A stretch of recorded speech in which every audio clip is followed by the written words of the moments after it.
But with the hour and 15 minutes that's assigned, I want to kind of really organize what we'll cover today. So I want to kind of snapshot first 30 minutes, 20 minutes on the Black Arts Movement, the reading homework on Amiri Baraka, Audre Lorde, and Nikki Giovanni. I then want another 30 minutes or so to 20 to 30, giving us room to discuss or catch up on our reading of Song of Solomon. So I have a couple of critical analysis questions to throw out there just to kind of revitalize that discussion and kind of get us all up to pace, right? I think the last thing we discussed on Song of Solomon was the attempted assassination by Hagar, to kill Milkman. I think that was about where we last actively had a discussion. So I want to make time for that today. And I want the last 15 or 20 minutes or so really to focus on the outline for the essay, and to kind of give you guys a little bit more clarity on that assignment as well. So I'll break it up, and it also kind of helps keep me disciplined so that I don't over talk or spend too much time on one subject. So quickly, let me share my screen because I want to show you guys the recap. Look, and sharing the computer with my son, I don't know what changes this is to my format, but let me share the screen with you guys. I see, based on the activity, I can kind of track activity on Brightspace. I see that you guys are going in, or at least half of the class is going in pretty regularly and checking Brightspace. I want to kind of just bring our attention here to the recap of the homework assignment. So where we've talked previously about deadlines, I don't want to hamper you guys with deadlines as far as, get it in, it must be in by this date. But I do want to encourage everyone to keep up. So while it's kind of up to you to set your own pace as to when you get the assignments done, try not to let them lag too far behind, because the learning, the actual utilization of the information, it kind of is better if it takes place in real time while we're talking about it, while we are exploring those ideas. So we've talked already in the recap about the civil rights and Black Power movement discussion boards. We also have a discussion board for the Black Arts Movement peer presentation. So I've kind of been watching that, and we still have the same 3 responses in civil rights and Black Power movement. So there really has been no change in participation with that. And for the Black Arts Movement, and I want to go there. For the Black Arts Movement discussion board, I really did like what I have so far, but so far only 3 students have completed that assignment as well. So my note that I made here in all caps, keep up with the assignments. The word is keep up. Try not to, even though you have a lax schedule, try not to let it get too behind, because we're kind of pushing past civil rights and Black Power movement. We will discuss Black Arts Movement today, but then we're moving on and kind of focusing on our contemporary writers. So try to this week go ahead and get this assignments, the discussion board assignments, out of the way. I want to take us really quickly to the Black Arts peer presentation groups assignment. Look, if that made sense at all. All right, sorry for scrolling so fast, but you guys know to complete the assignments, you go to assessment, click on discussions, and there you will find the assignments. So even though it says under the Civil Rights and Black Power Movement 5 posts, I think it's really 3, but I think Lady included questions, I think 2 or 3 questions, which is fine, that's okay, but I do want more participation here. Also under the Black Arts Movement, I really like, for those of you who responded, I really like what you've done with this assignment so far. So let me just quickly remind you guys of that assignment. You guys are taking a look at music of the Black Power movement. So I included in this assignment a link that outlines a list of, if not the #1 songs or the hits of that particular movement, but also those that had most impact. So you guys were asked to select one song from the list, research it, talk about its historical significance, and I really like so far what you guys have done with this. Shout outs to Lady. You identified the song Love Child by Diana Ross.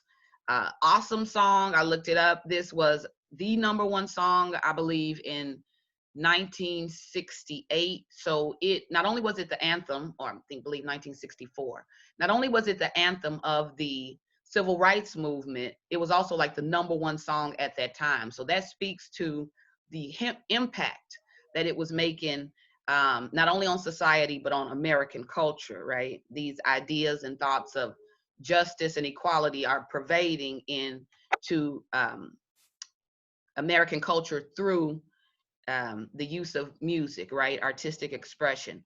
Another, Gabby, I want to shout out Gabby without going a little too informal. It's been a long time since I have heard Eddie Kendricks.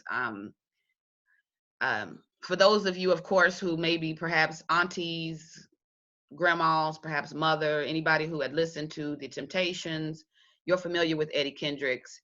Here, Gabby is discussing the song People Hold On and giving us really good research information into the significance of that song, its impact to the community, overall purpose. So just to paraphrase, the album voices the frustration of African Americans, their pride and views as social issues came to light. And just that brief description really, in a nutshell, emphasizes that Black arts movement impact. So that speaks a lot to what was going on with this particular movement. Shout outs also Anaya. I like her response. She chose Sam Cooke. He's iconic in terms of his contributions, not only as a singer, songwriter. You guys know, well, you may not know, but he made the transition from gospel to mainstream R&B, and then using that platform to deliver messages of justice, equality. So he was also considered an activist. So we get a little breakdown on that song, A Change is Going to Come. What I like about Anaya's response also is that she kind of gives certain quotes from the song that breaks down meaning or intention, that helps it to fit into the Black arts movement. So even though my explanation was, a little bit in depth, you don't have to get too fancy on this, but I like where we are headed so far with this. I like the direction. This is exactly what I want you guys to do. As you can see, it's really only a paragraph blurb. So, but it is honing those critical analysis skills, your ability to kind of express your understanding. So again, I really like what you guys are doing here. So side note, really make sure you guys are catching up with those assignments, okay? Another thing, if you haven't had a chance to check out the presentation, the Black Arts Movement presentation, I've been tracking the viewing on this, and it doesn't look like so many of us have quite yet viewed the presentation or the accompanying document. And again, just to really shout out the group who presented this, Rakira and Ethel. They did a really good job, really good looking presentation, really informative report, similar to what we saw with the Civil Rights and Black Power movement group as well. So if you have not checked this out, it gives us the context needed to discuss the readings, what you guys read for homework. So I'll lay that out there. I'm going to stop share for just a second because I want to show you guys something else. All right. Okay, so this is what I want. I see that Ethel is here. That's awesome. What I'm doing and kind of shouting out that group for their presentation again, Ethel and Rakira, the Black Arts Movement presentation. I'm going to kind of just use this a tidbit to get us started with our discussion on Black Arts Movement today. The presentation again, it introduces us to contributors such as Sonia Sanchez, phenomenal. We'll talk about her a tad bit. But again, let me show you guys here in the presentation. We get a little breakdown of Sonia Sanchez here. They also introduce us to the artist Betty Saar or Soar. I may get the pronunciation wrong. So we get a little bit more information about how artwork was also influenced by this movement. So before we get started, did anyone have any questions on the homework, maybe assignments that are still pending? I just kind of wanted to. I have a question. Sure. So, for the Black Art Movement,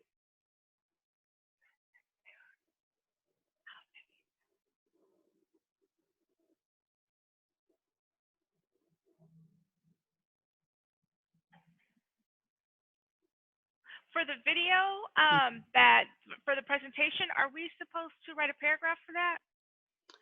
Now, when you say video, lady, do you mean the Nikki Giovanni and James Baldwin video that I posted?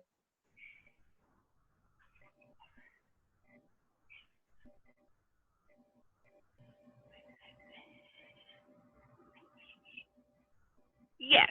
Okay. No, I just put that out there for you guys to review, really take a look at what you know about the realism, naturalism, modernism movement. And of course, we know James Baldwin also transcends that. He is also present in the civil rights and Black power. So what we're looking at with that video. So that's a good question. If you guys wanted to know what to do with the Nikki Giovanni and James Baldwin video, I just wanted you to view it, explore it, kind of consider the ideas that they are discussing there in relation or connection to what we have been discussing in class.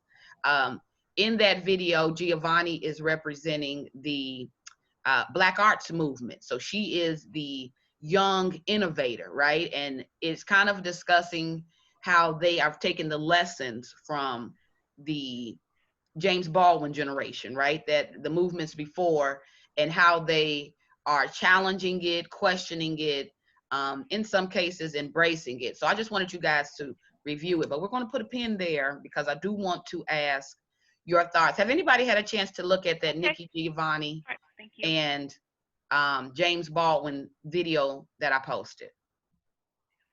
I haven't. Say it again, Ethel. What did you say? I'm sorry. I haven't. Like I was telling you, like my computer had went down, so I had a lot of problems.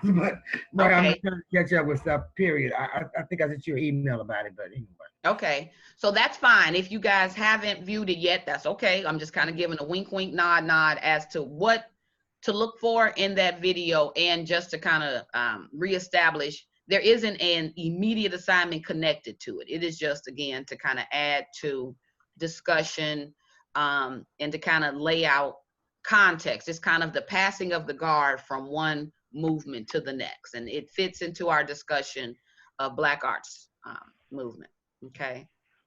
So, all right, look, let me watch my time. I'm doing okay a little bit. All right.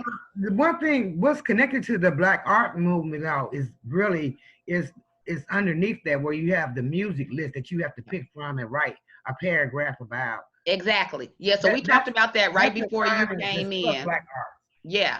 Now that's the assignment that we were discussing right before you came in. So we kind of went over the responses that students have put there so far. So hopefully you guys have a good idea what to do with that assignment. But you are right, Ethel. It directly is in alignment with what we are currently working on, reading, And that's why, again, I want to implore you guys, stay up to date as much as you can on getting the discussion boards done, because in real time, it'll just help with the understanding of our discussion and the reading. So quick breakdown of the Black Arts Movement. And again, the presentation that I'm highlighting does a really good job of breaking it down. So I wanted to start here.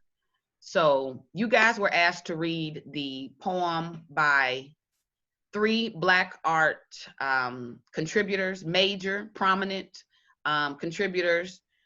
Of course, the founder, Amiri Baraka, we'll talk more about him, Audre Lorde, and Nikki Giovanni. So to start with Amiri Baraka, since he is the founder, what you guys see on your screen here is the historical breakdown that I borrowed from Ethel and Rakira's presentation. So it states here that the movement began in 1965. Now, what else do we know happened in 1965?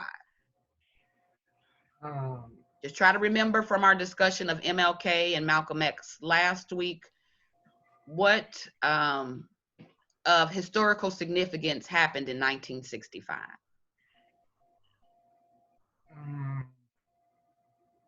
I'm trying to think, didn't King get killed in 65, right? No, King got killed a couple years later. Oh, it was a couple years later? Mm-hmm. Isn't that when voting, we got the right to vote? I think the right to vote, it did happen in 65, yes. I mean, so the Civil Rights Act in 64, the right to vote clause is being amended in 65, but it's actually, now did I have anybody, I think I heard. Oh, wasn't the riots? Not the riots. Caleb, did I hear your voice?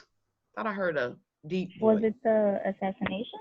It's the assassination of Malcolm X, right? Okay, that is what, if you can say, sparked the Black Arts Movement. So it is true that the movement began taking traction in 1960. So a lot of the groundwork that was laid by the Civil Rights Movement and the Black Power Movement is what helped to, I'll say, catapult the Black Arts Movement. But it was the single act, the assassination of Malcolm X, that really changed the tide, that kind of thrust, formerly known as Leroy Jones, Amiri Baraka, on his mission of establishing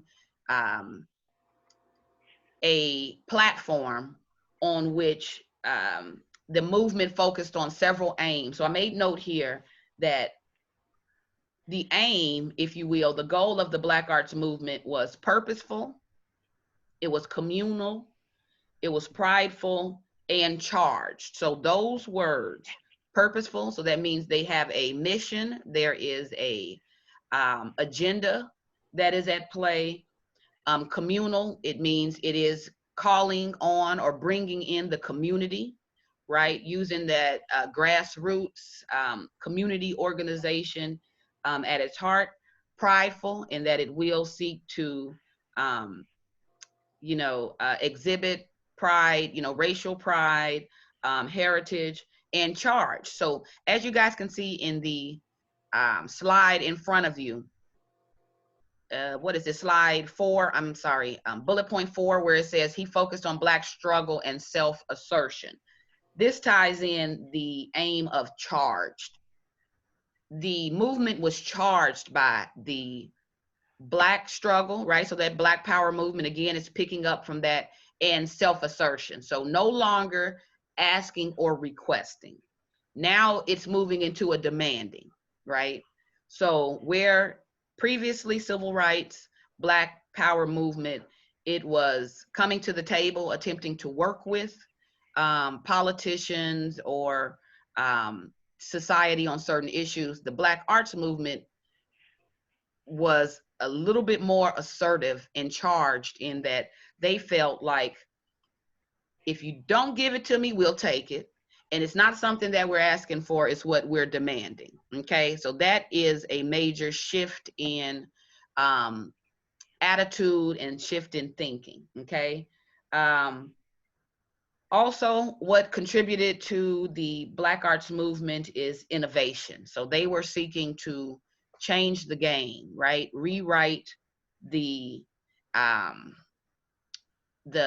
format, right? Rewrite how it has always historically or traditionally been done. Their goal was innovation. How do we change politics, identity, and art? So those three areas is where we see the as well. And when I say art, I'm including music as well. So that is where we see the biggest impact of the Black arts movement in politics, identity. We talk about Black pride, and art. So art being the literature, the music, the aesthetics, whether we're talking painting, sculpture, etc. Okay. So again, it began in 1965. Yes, kicked off by the assassination, the founding father, Amiri Baraka. It originated in Harlem and it ended in 1975. I like this point that you guys added. It ended in 1975 due to the group's change from nationalism to capitalism. Okay, so the original aims and goal of the Black arts movement was rooted in nationalism, specifically Black nationalism. Although they did reach outside of that, they worked a lot with any type of issues with civil rights, equality. So we know the workers' revolution. We know issues or protests within immigrant communities. The Black arts movement, this particular movement, worked hand in hand in tandem in helping those groups or supporting those groups as well. Okay, so we see that. So I want to give you guys that breakdown before we hop into the reading. So let me take the screen off here and kind of open it up to more of a discussion. I wanted to go into a talk of the reading. So we're going to start first with Amiri Baraka. So did you guys get a chance to complete the reading? And I did purposefully choose very short poems. I was aware of what you guys may have on your plate. So I chose to try to stick wise in terms of length to shorter poems. But did we read the Audre Lorde, Amiri Baraka, and Nikki Giovanni poems? Yes. I read some of them. Okay. And in addition to the poems, I also threw out for your reading the bios because I won't have a whole lot of time to get into it in our class setting, but I do want you guys to walk away with some knowledge or understanding of who these contributors are as individuals. The Black arts movement was really revolutionary in promoting the voice, right? So not so much a collective cause, but the voice of the community. That is what they were seeking to highlight. So Amiri Baraka, we'll start with Black arts, this particular poem, which is so dope, if I may use the colloquial term. I mean, it's a really dope poem. And to give you guys a little bit of context about it, Amiri Baraka, formerly known as Leroy Jones, we have to establish that with the change from the civil rights and Black power movements to the Black arts movement, he represents that change, not just artistically, but he represents it physically as well. The change from Leroy Jones to Amiri Baraka was his shift from kind of being more mainstream, because as Leroy Jones, he was a mainstream poet. He was recognized and celebrated right along with a lot of the American poets of the generation. They were called the beat poets, right? And they still had the goal of, writing about alienation, injustices. So, that vein remained, but he was highly technical. He was somewhat bourgeois. So we're going to say that he didn't necessarily focus so much on issues, right? He focused more so on, again, collective causes. We'll talk about that later. But with the assassination of Malcolm X, it's almost as though a book fell off the shelf with Leroy Jones. He and I'll try to accurately convey what he felt. I don't claim to be an expert on it, but I do believe he was fueled by the anger of the loss of Malcolm X. He was fueled by what he identified as an attempt to silence the movement. So his goal was, oh, wait a minute, I must, kind of pick up this movement and make it just as loud and as pervasive as the voice of Malcolm X. So that was his driving motivation. So the change from Leroy Jones to Amiri Baraka is similar how Malcolm X went from Malcolm Little to Malcolm X. He was shifting to a different mission, if you will. Okay, so I don't know. Look, did I make that dramatic enough? All right, so let's talk about the poem. What do we think? Let me give you guys a little bit of context. It was written in 1965. So keep in mind, the start of the Black Arts Movement, 1965. This poem was published at the start. It was published soon after the assassination and soon after the name change. So this is his introduction, or part of his introduction as Amiri Baraka, okay? And he came out the gate stomping, okay?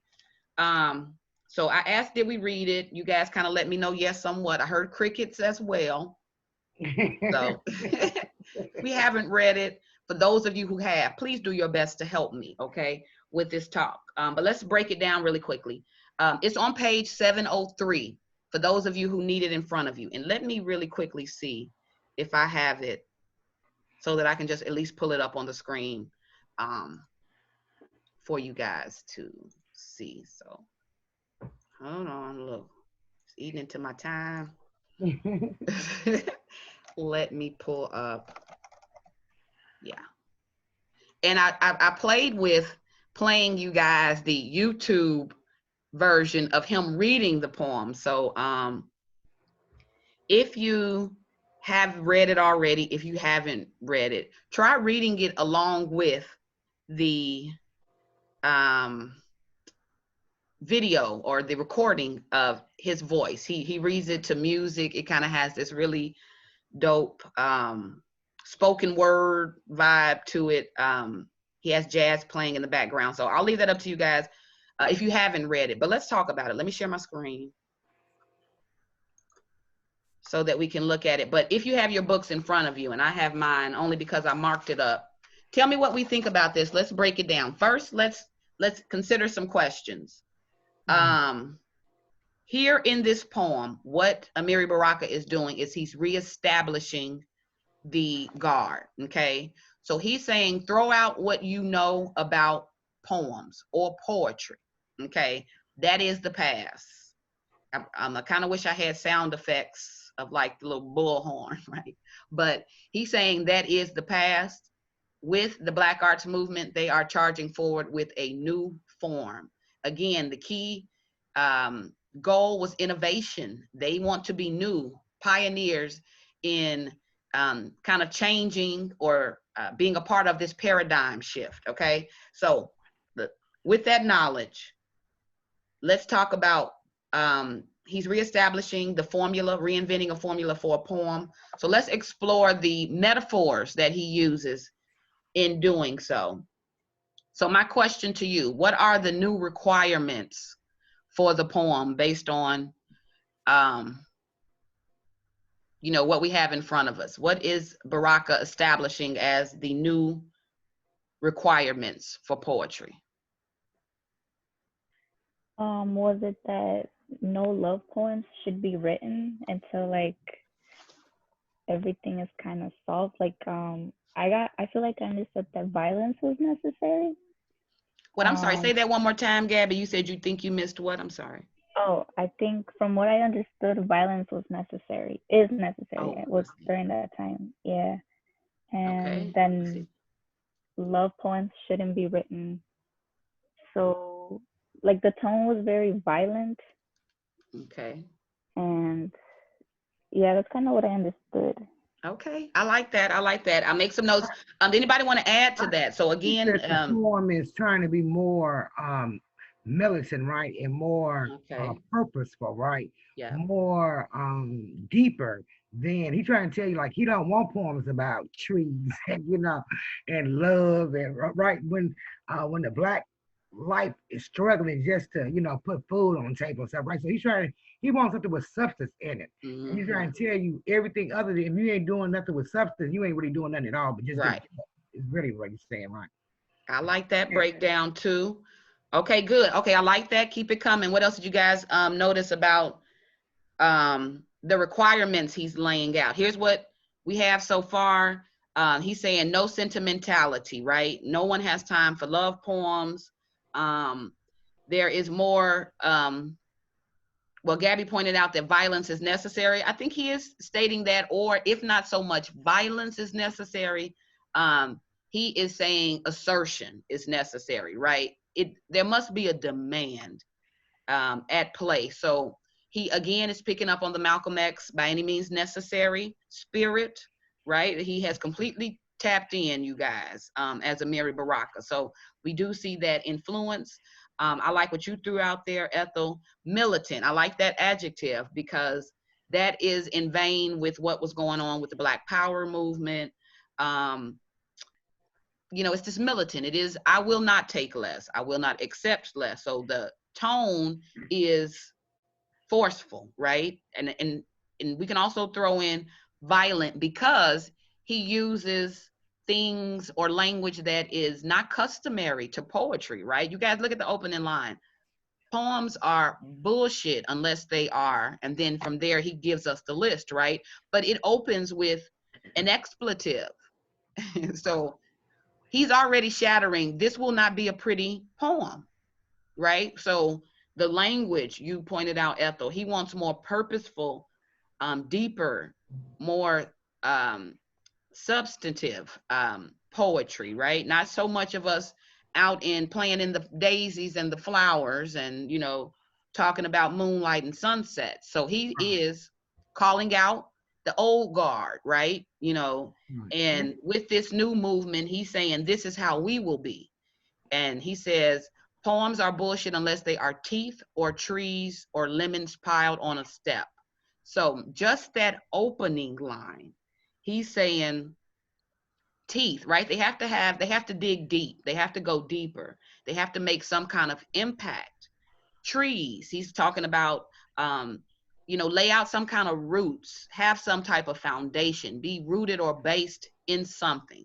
And lemons piled on the step, he's talking about that pain. Sometimes it may not be pretty. Sometimes it may, express a sour or violent or melancholy tone, right? So he's laying that requirement out there. What else do you guys see? Basically, that he's really going into like what he's on, nationalism, right? He on the black, he being revolutionary, right? Already with, I guess after Malcolm X died, that he taking on now, he's more, well, I won't say he was always responsible, but his Leroy Jones had like more like Richard Wright or something, right?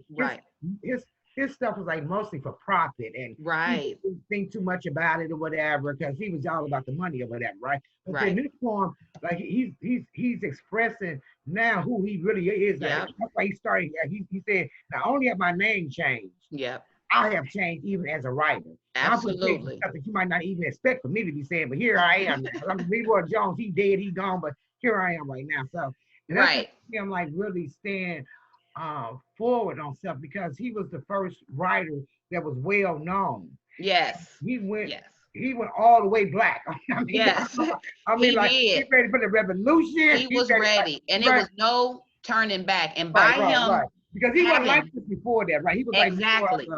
And I like that you pointed that out, Ethel, because with him not being like that before, with him having the previous audience or the platform as kind of being more commercial, more accepted poet, when he shifted this, it brought attention.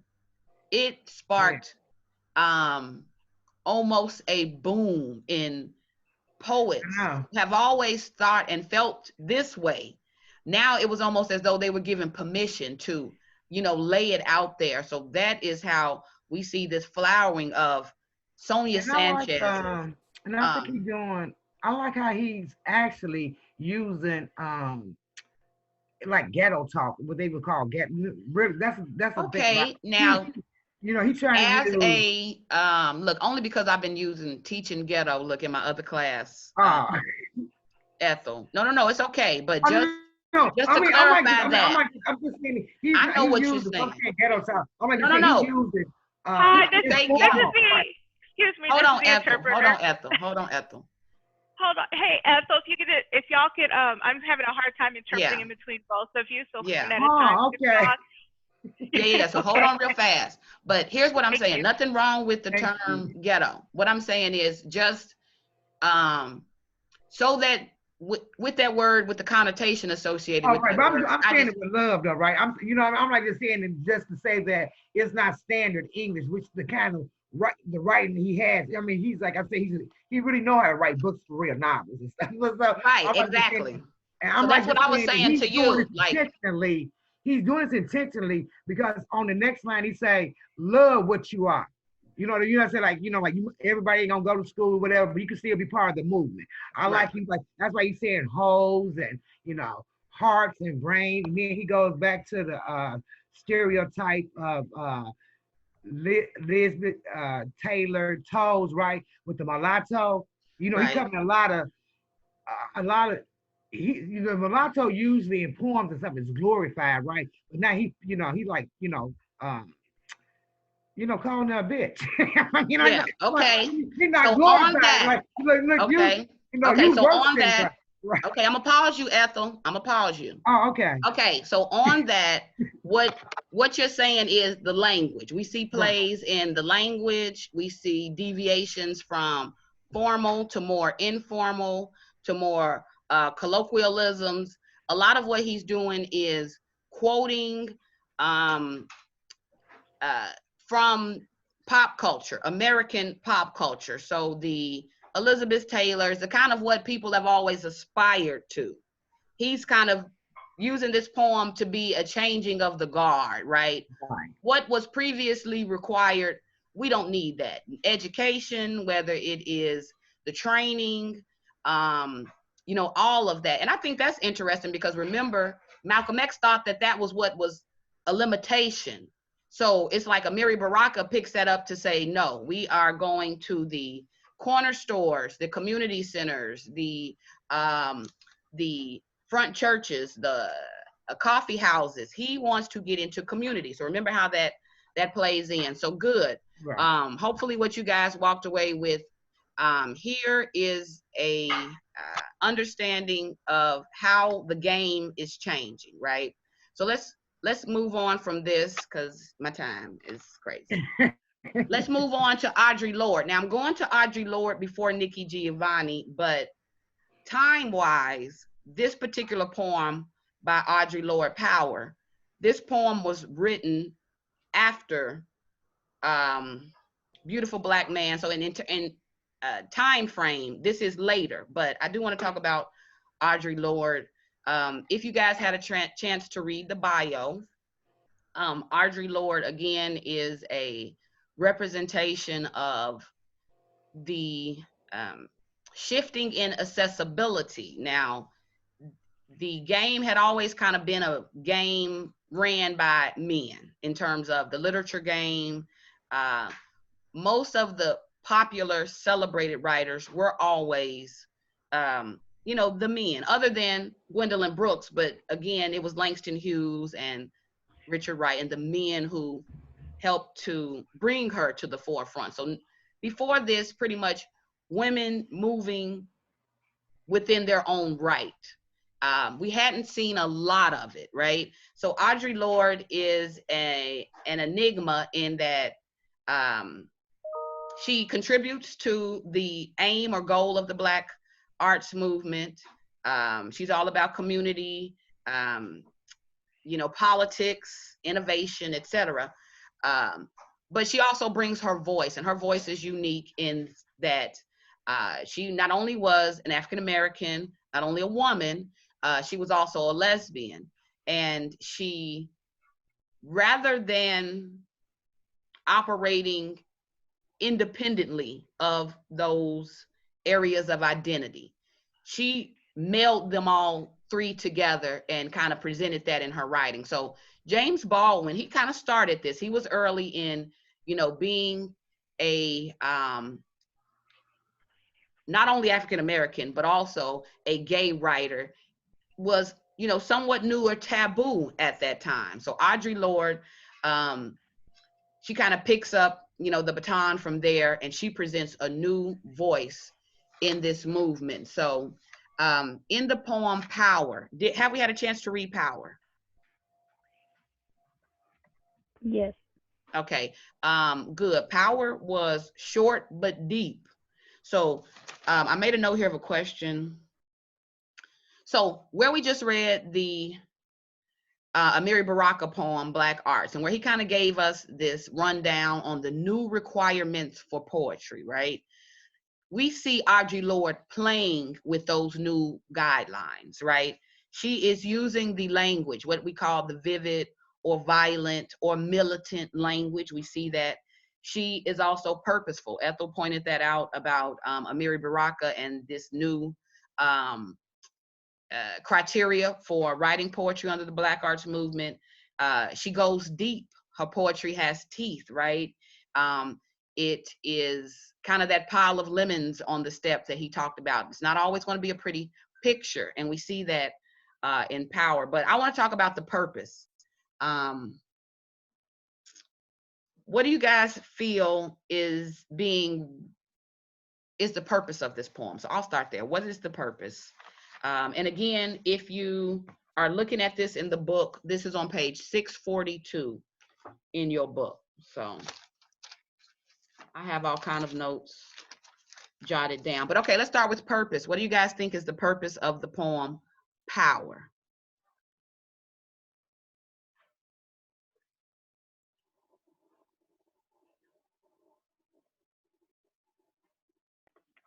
Would it be like to bring to light like the injustice of the discrimination Blacks face with police and like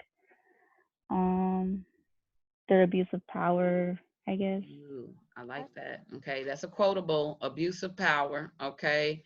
You said a lot of other good things, Gabby, as well. But yes, they're all, I think, overall a part of the purpose, but that hits the nail on the head. She's kind of not only establishing a definition of power, attempting to establish a definition of power as it's seen by the, you know, as it's seen in society, but she's also illustrating. So the imagery and language used is painting a picture of an abuse of that power. Okay, we see that. What else? Who else wanted to add? And I thought that, and maybe she breaking away from her, breaking away from the slave narrative, right? Okay. And I'll tell you why. Because listen, remember, like it's like a lady, famous lady that ended up killing all her kids so they wouldn't go into slavery. Right. Remember, and I think that she taking it. That's why she said. I think that's why she said that part. Said this part right. He said the difference between poetry and rhetoric is being ready to kill yourself instead of your children.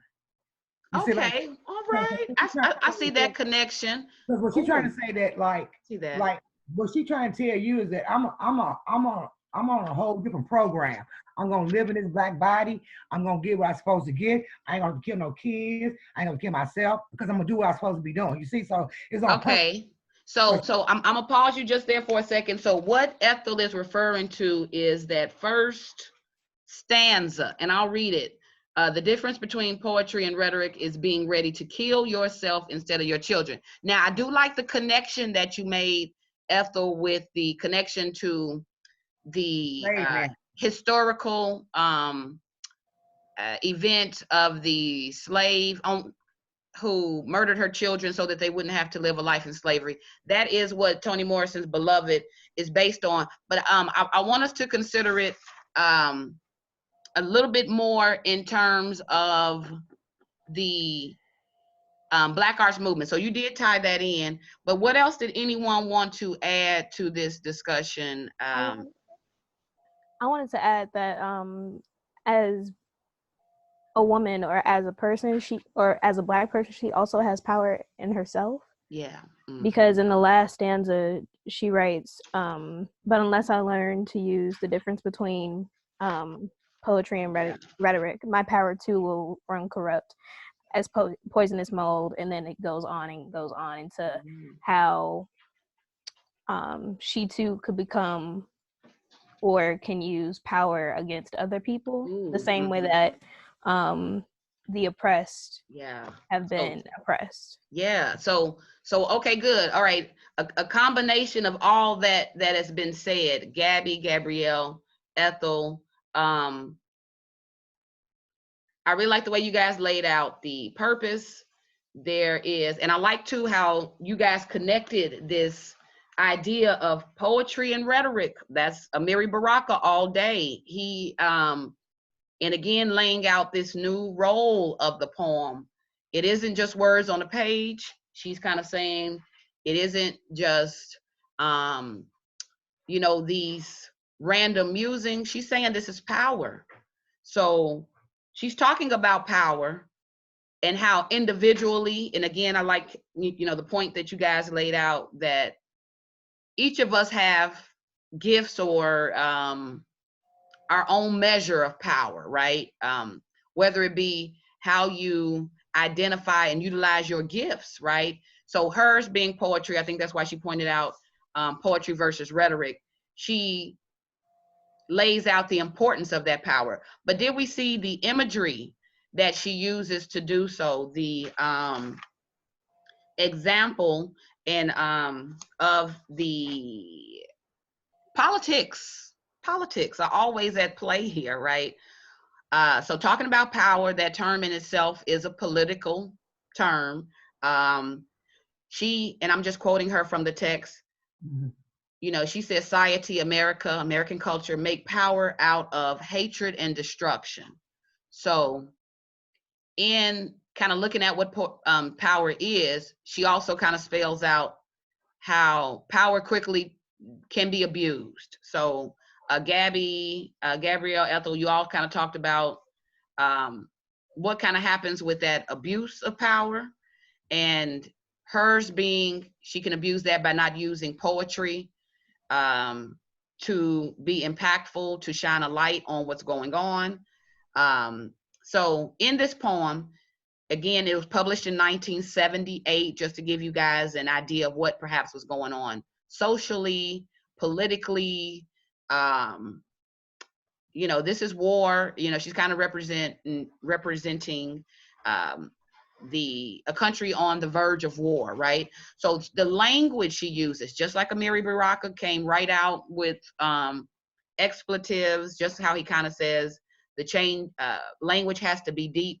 Look at her language. It is very graphic description. She talks about death, murder, children dying, right? So she's using the criteria of Black arts poetry, right? I'm attempting to capture you, to pierce your soul, to kind of, pull at, those heartstrings. So we see that here. Politics, point out the politics that are taking place in this poem. What do you guys see?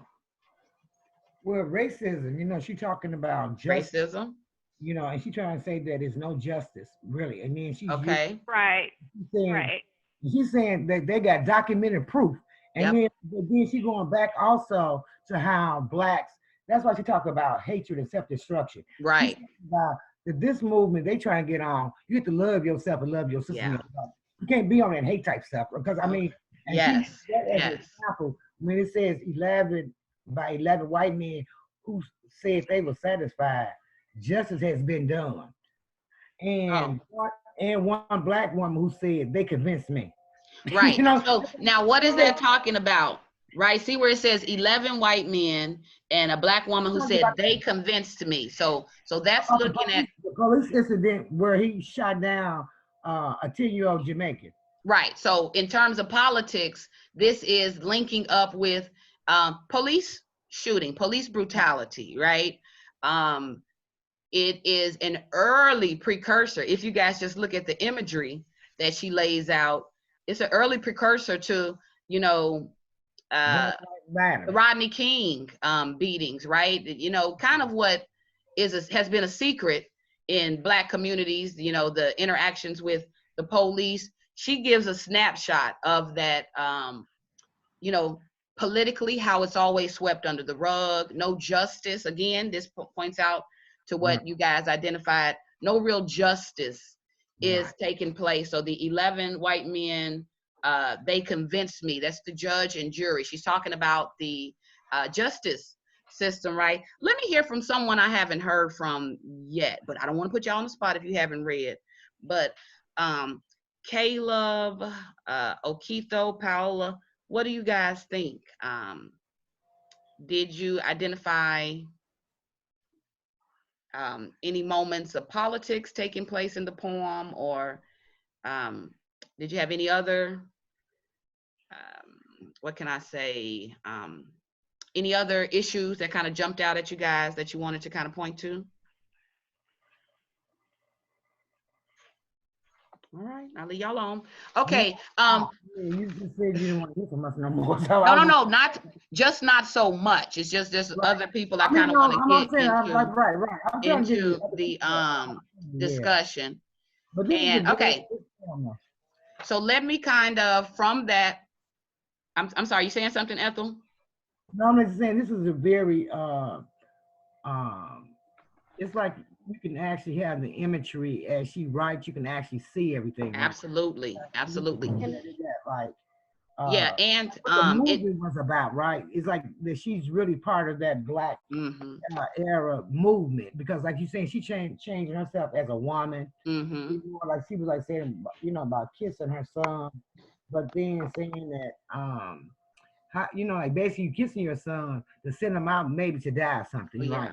So, you know, that's because he's so much hated, and he's a child, right? So it's just all the, but she's, instead of her trying to do like that lady did, be convinced by it, no, it upset her enough to try to change it to be all, you know, like a Black situation, you know, where you can, you know, that's what I think the whole movement's about, is that we as Black people have something uniquely to offer, whether, you know, somebody else wanted it or not, but we should be okay with it ourselves, though. And that's like a problem in all the movements I have seen. Yeah, absolutely. Yeah, so it's kind of been just a furthering of that same message, and we've seen that as early as Frederick Douglass, you know, his address on the Lincoln, you know, for the Lincoln Memorial. So you're right, we've kind of seen these ideas repackaged, but what is really significant about it is influenced by that generation. So what we're kind of seeing, even though it is somewhat of the same ideas reworked, we're seeing what each generation is doing with it, you know, what they're doing differently with it. And with the Black Arts Movement, yeah, it is all of those things that you guys described. I want to really quickly try to work in Nikki Giovanni. Yeah, sure, go ahead. Okay, I also want to talk about how the poem touches on discrediting Black stories or Black deaths.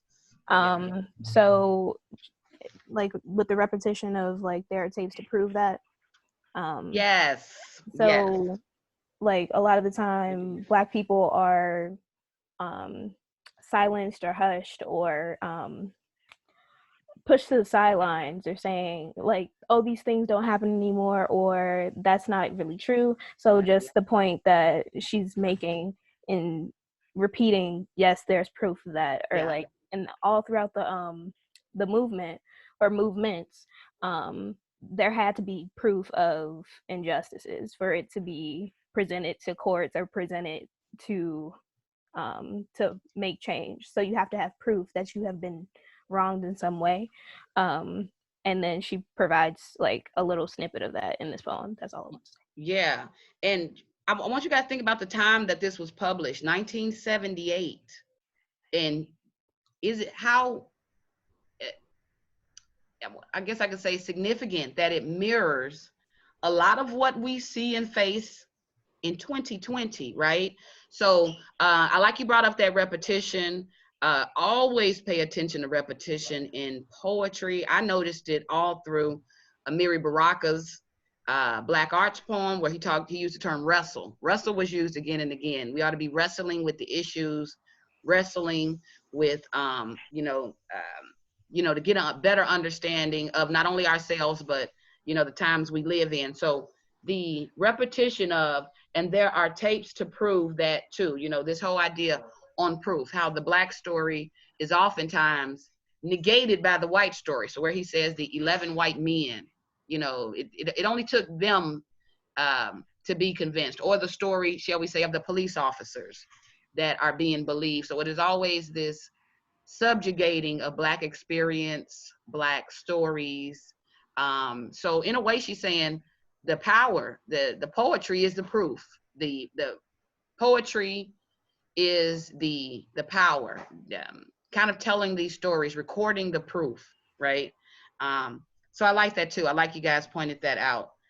With Nikki Giovanni, and I'm going through her quickly, even though I love her. So, oh my goodness, don't even get me started. Mm-hmm. Did we have a chance to read the bio and poem by Nikki Giovanni? Yes. The poem called Beautiful Black Men. Did I write down page number? I think this is like 881. I have it right here.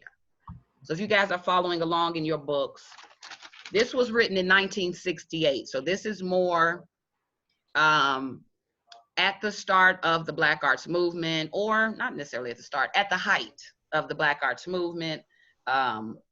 Nikki Giovanni, a young college graduate from Fisk University. I think even though she... Professor, excuse me. What was the page number again? The page number is 881. Mm-hmm. So 881, thank you. Mm-hmm. So even with the different voice, this is a different emergent voice. She still is in thread with the Black Arts Movement in terms of innovation, communal, purposeful, charge. She still follows, those particular characteristics, but Nikki Giovanni is slightly an enigma in that she embraces the movement, nationalism, and that, but Nikki Giovanni has always promoted love. So where poetry, that love, or that, shall I say, syrupy sweet poetry that Amiri Baraka at first said we kind of need to make sure we are not reproducing, Nikki Giovanni kind of held firm in promoting love, but of course self-love, Black love, but also relationship love. So her voice is an important one. Youth, so we have that youth perspective. She somewhat has a different experience than our other poets in that where we learned Audre Lorde struggled with identity, kind of being outcast as different. Nikki Giovanni didn't so much build from those particular struggles. Hers was more purposeful intention. She was raised in a house with her parents as a couple in relationship, in marriage, living with her grandparents who were as a couple in relationship, marriage. So she was heavily influenced by relationships, how love can be a revolutionary idea in changing or promoting justice, right? So love, I want to kind of put an asterisk by Nikki Giovanni. Her main theme of her writings, her contributions during the Black Arts Movement was love, whether that's Black love, whether that is communal love, love of the community, or relationship love, sex. She talked a lot about love, physical love. All right, so the poem is Beautiful Black Men, and we even see this in this particular poem. This is a celebration of everything she loves about the Black man, right? And what is revolutionary about this poem, right? So even though we know, according to Amiri Baraka's requirements, that poetry should not be you know, all hearts and roses. She's aware of the, what I call rose through the concrete, right? Rose that grew out of concrete type of love. That is really what she's speaking to here. So the good and the bad, the beauty and the chaos is what her poem is representing here. So where can you guys in this particular poem find her, I won't even call them attempts, but find evidence of her promoting love, right? This idea of promoting love in spite of, right? Well, first of all, the name of the poem, Beautiful Black Men. Beautiful Black Men, the adjective beautiful, you know, it kind of has a connotation that I don't know what it does to you, but I can describe something as pretty, but when I describe it as beautiful, it's something different, right? Look, am I alone in that? No. And then she really got them for their period of time, right? How the men was dressing. Oh, yeah. And then she got the same thing about church, like part of the traditions, right? They always put church in there. But you see how she said, preachers in churches driving their hogs, walking their dogs, winking at me. Same bullshit. I mean, right, same bullshit. Right, but I mean, but she just said it a different way, but that's what she's trying to say, like, you know. So here, is she talking about? I mean, like, what's that? How you pronounce his name? I'm gonna say Leroy Jones. Okay, Amiri Baraka. I know you don't want me to call him that, but I'm just like, you don't want me to mention the name of man, right? So let me just call you Leroy Jones. That's what I just like, look, I hear you, right? But you know, and then you're gonna, you know, help me out with it or something, right? But anyway, that's going back to like her association, right, of being around other artists and stuff too. And they get now, as far as in this text now, because I want you guys to focus on like the beauty of the thing. So when she says preaching in churches, driving their hogs, walking their dogs, winking at me, is this attached to her kind of celebration of, you know, beauty, what I call beauty through chaos? Like, are you connecting it to that? Yeah, I mean, that's what that's about. She's like, I mean, she's saying it, but where that could have been something that wasn't beautiful, right? She's trying to say that even in that is beauty, because like you're saying, they weakened in her, they you know, because I mean, she knows, I mean, she's talking about a specific type of a guy, right? Right. So she just trying to tell you that going back to all Black men are beautiful. That's why she put in. And she's laying out the various types. So when she says preaching, so she's saying the preacher, whether he's preaching in churches, whether he's driving a motorcycle, whether they're on the block or boulevard walking their dogs, you know, winking at me, she finds all facets of it beautiful. So she's kind of throwing out in that statement that it you know, she's not talking about a type. She is all encompassing. And it's revolutionary in the idea that where society has traditionally deemed this particular group as ugly, undesirable, you know, let's say opposites of what standards of beauty were at the time, she is attempting to, again, flip that script. It's always with the Black Arts Movement, a flipping of the script. So she's flipping that. Can I add something real quick? Yeah, go ahead, Paola. I feel like she also has like this racial pride, which is like, it's really like, it works out perfectly like with her poem specifically, because kind of like Ethel mentioned, she's talking about like all these different like Black men and how they kind of are.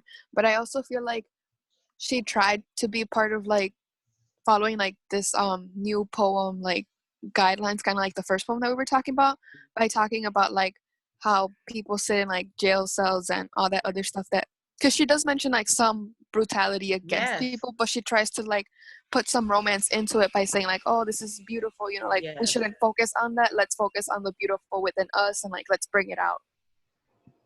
If I could snap, Paola, I mean, that is and it's a short poem, 25 stanzas. That's a great summary of all 25 stanzas. She is adhering to that, those guidelines, that new criteria for poetry. So she does represent the movement in that it's not all pretty. And what I like is the backdrop, excuse me, is the environment. So she's not taking them out of that environment. So whether we are talking about the ghettos or the slums or jail cells, she also used imagery of, what did she say? See new breed, inbreed, all dashiki suits with shirts that match. Also compliments the ties that smile at the sandals where dirty toes peek at me. So beauty and, I won't say ugliness, but beauty and chaos, right? They're in constant tandem throughout the poem. So she was celebrated as a contributor for the Black Arts Movement, for her fresh voice, but also her insistence that love must be included. We have to celebrate the beauty as well. And we see where she has attempted to do both, right? She does both. And just like you pointed out, Paola, in her other poems, this is constant with Nikki Giovanni. What I wish I had assigned that I didn't, but that I love, is Ego Tripping. And if you guys haven't had a chance to read Ego Tripping, it's on page 885 is what page it starts on. But it is the earliest form of Maya Angelou's Phenomenal Woman. So before Maya Angelou wrote the, Black woman, in some cases, Black woman's poetical anthem, Phenomenal Woman, right? Nikki Giovanni with Ego Tripping had kind of laid that groundwork in adding almost magic realism to poetry, but also connecting it to the Black woman. So again, someone who had been traditionally or historically marginalized, kind of put in boxes that would be considered, less desirable. The opposite again of the standard of beauty. She took that and put it on a almost, what can I call it? Almost a spiritual pedestal, the way she lays out Ego Tripping. So, yeah, don't get me started. 885, if you guys haven't read that one. Really good, again, play on the requirements of poetry for the Black Arts Movement. It is purposeful. It is charged. It has a communal aspect. This is for the community. It also has politics. So she's aware of the politics. Society wants to tell you that you're less than. Society wants to tell you that you're ugly or undesirable. And she is attempting to flip that politics. And we see that in the music a lot. So again, kind of tying in what you brought up, Ethel, the music, it is the soundtrack, really, of this particular movement. So, okay, I know you guys. But I think I can go through the discussions of the text relatively quickly. Look, if you guys will bear with me 10 minutes or so. But okay, we're moving on from that. Hopefully, if you guys haven't read, please read. Had we not moved to a computer setting and we actually had the 2 days in class, I could really dive deep into this Black Arts Movement like I want to. But because we're kind of limited, a lot of the work will be up to you guys to kind of really get it done. So when you can read, learn more about these contributors and, read the innovative poetry. All right. What I had next on the agenda was the reading of Song of Solomon. And I'm kind of putting my head down a little bit because my reading of it has kind of fallen by the wayside. A little bit by the wayside, just a little bit. But I do want to kind of quickly throw out a couple of questions just to kind of get us kind of caught up or up to speed on what developments have been taking place in the book. Now, I know all of you haven't completed. Are we done with the book? Has anyone completed the book? I have. Okay, Ethel, anyone else complete the book? I finished it. Okay, Gabby completed it. I haven't.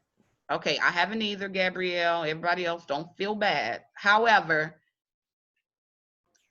with the paper that's coming up, when you know your topic, and I've already heard from a lot of you on your topics, Gabrielle Smith, Gabby, I know your topic.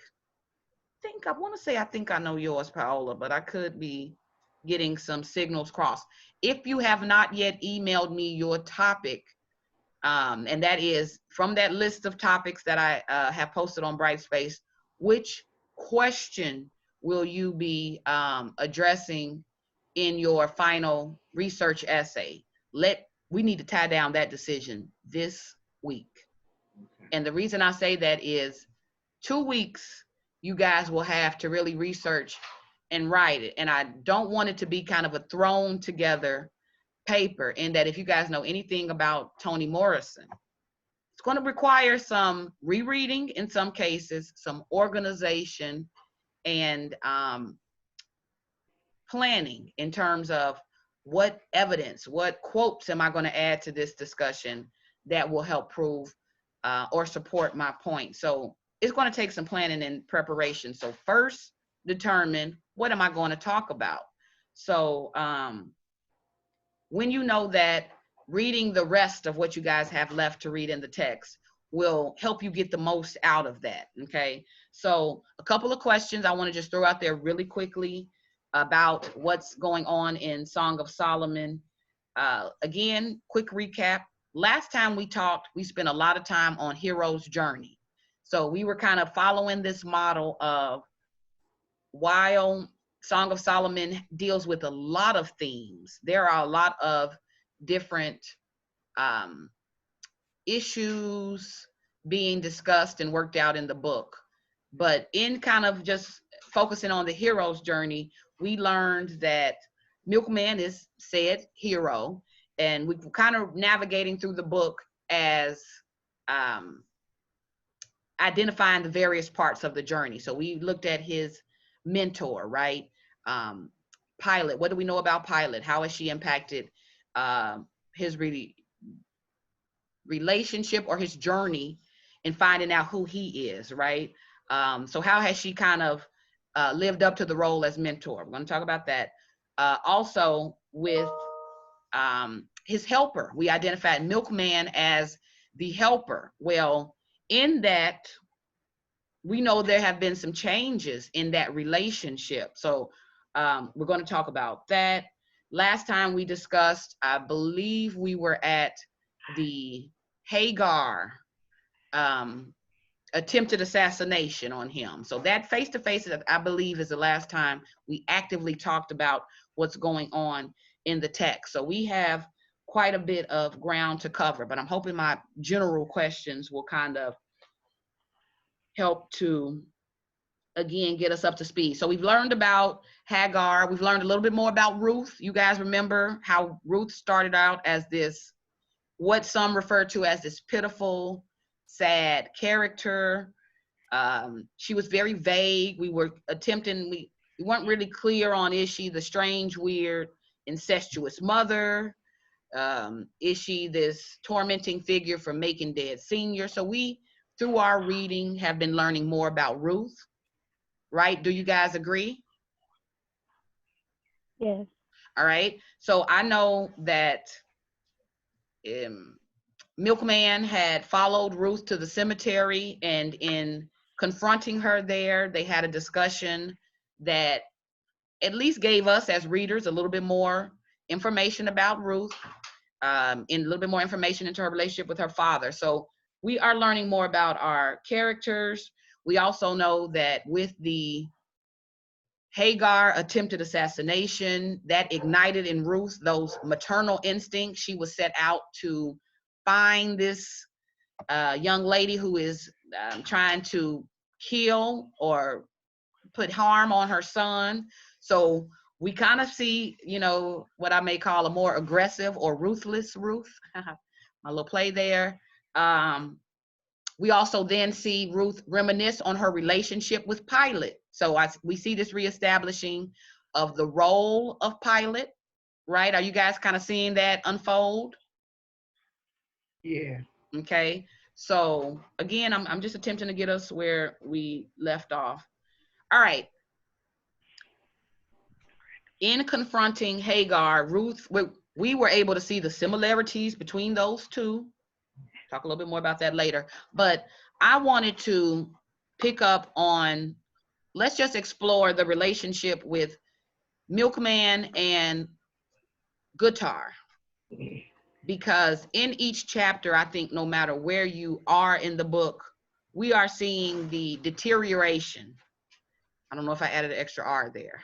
We're seeing the deterioration of that relationship, right? So, all right, kind of enlighten me, you guys. What is happening? What has contributed to the demise of the Guitar and Milkman relationship? The gold. The gold. You feel which you shouldn't have done anyway, but you know, he followed him. And oh, okay. They tell you all the time never to believe only half of what you see and nothing what you hear. And that's a good instance that would have proved to serve him well. Okay. So he had a mindset that that no reason, you know, like he's saying, if you would have came to me and asked me, I could have told you all these things, right? But he just in his mind to do that. So I think that then that's when Making Dead knew that that the roles for them is gonna be like more adversarial. Mm-hmm. And okay. You get some pleasure out of doing whatever he's trying to do, because I think he's been set free by it all. You know what? Oh, Ethel, look, you guys. One exposed, like, right? One shot was in his heart, and then he found what was in his heart, right? So it's like, yes. Here's what I like about what you said. Okay, so you pinpointed that what contributed to the deterioration is when Milkman followed Guitar and kind of came upon that organization, right? That he had been, what did you call it? Ethel, did you say the ghost? Yeah, but it's like, I wasn't talking about the, what is it, 12? Yeah. Right. I was talking about the gold because before that, you remember that they're going to be, when they talking about the gold and dreaming about it, they're going to see that white peacock. Right. Oh, okay. See, and I know you've been paying attention to that based on what you're doing with your paper. Because like they say, it's like a symbol of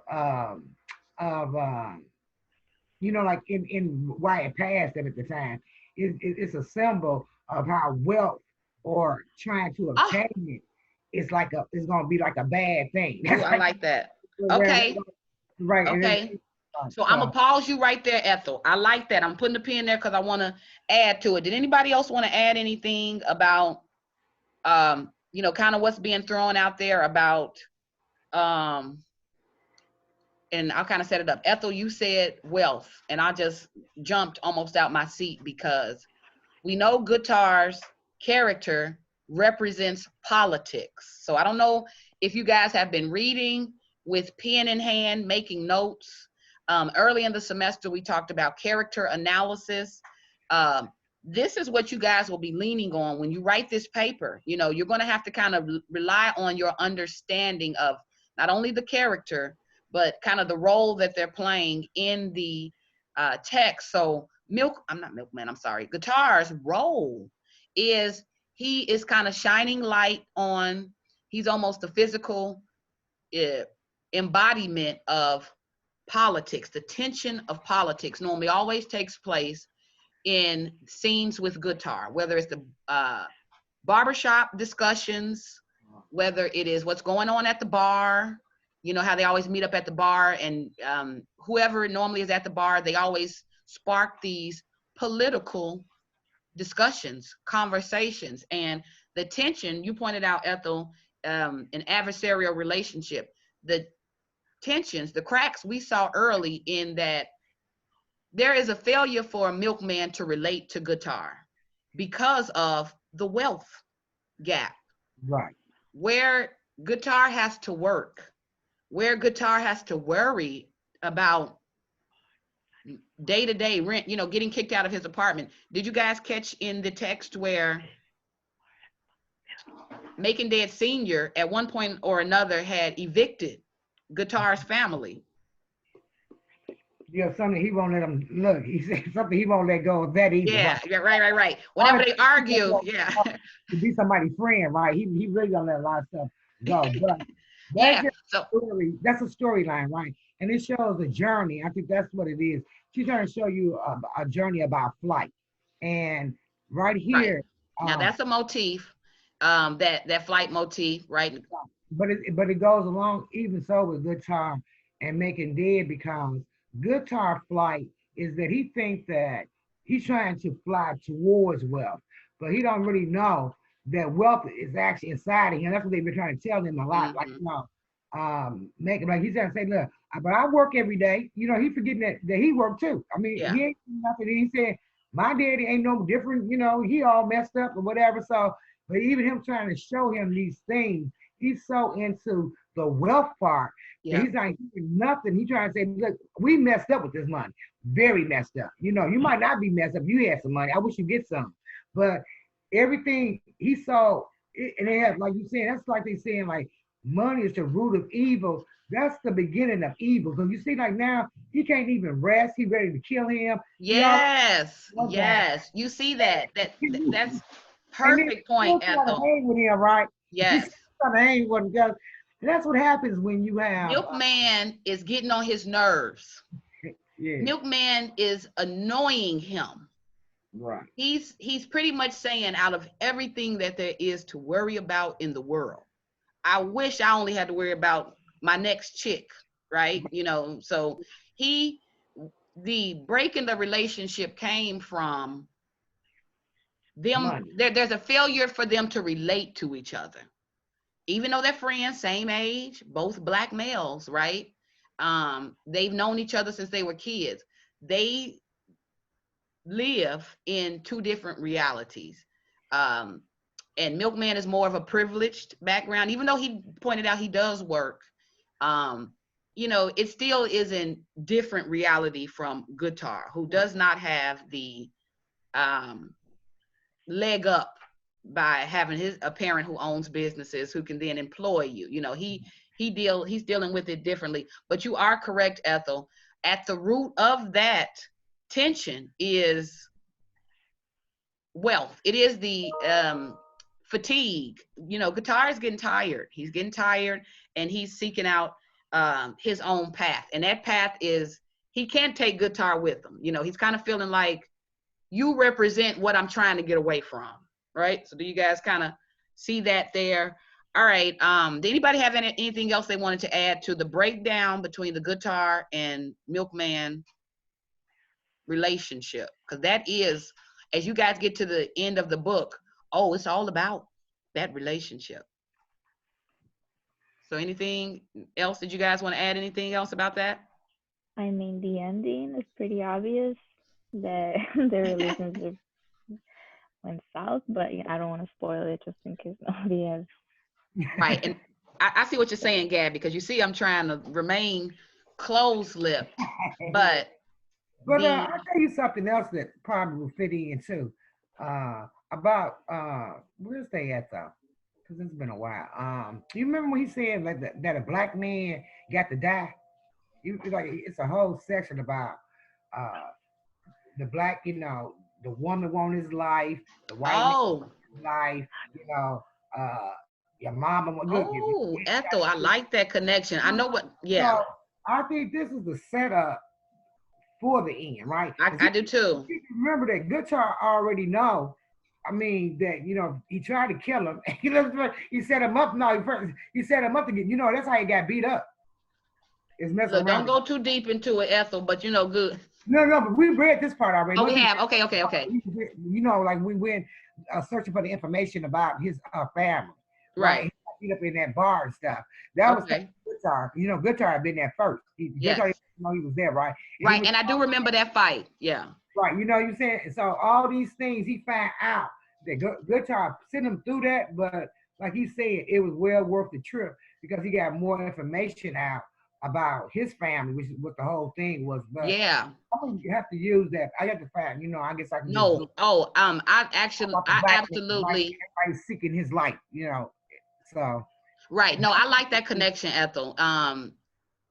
Especially how it ties into the ending. So that phrase, "the black man must die," that is what I shall call foreshadowing. Okay, right. That's foreshadowing what how Milkman journey culminates. So we'll talk a little bit more about that. All right, let me ask an additional question. Pilot's role as mentor.